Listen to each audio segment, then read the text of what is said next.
السلام عليكم ورحمة الله وبركاته. وعليكم السلام ورحمة الله وبركاته. حدثنا موسى بن إسماعيل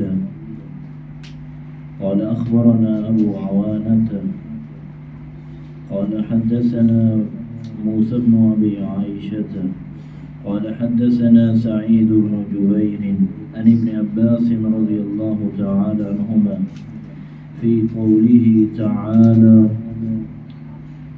لا تحرك به لسانك لتعجل به. قال كان رسول الله صلى الله عليه وسلم يعالج من التنزيل شدة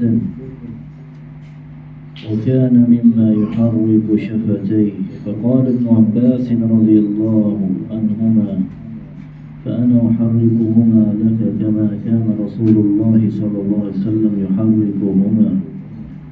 وقال سعيد أنا أحركهما وما رأيت ابن عباس رضي الله عنهما يحركهما. فحرك شفتيه فأنزل الله تعالى لا تحرك به لسانك لتعجل به إن علينا جمعه وقرآنه.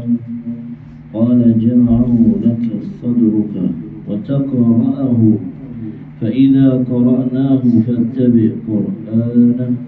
قال فاستمع له وأنصت ثم إن علينا بيانه ثم إن علينا أن تقرأه. فكان رسول الله صلى الله عليه وسلم بعد ذلك إذا أتاه جبريل استمع فإذا انطلق جبريل قرأ النبي صلى الله عليه وسلم كما قرأه.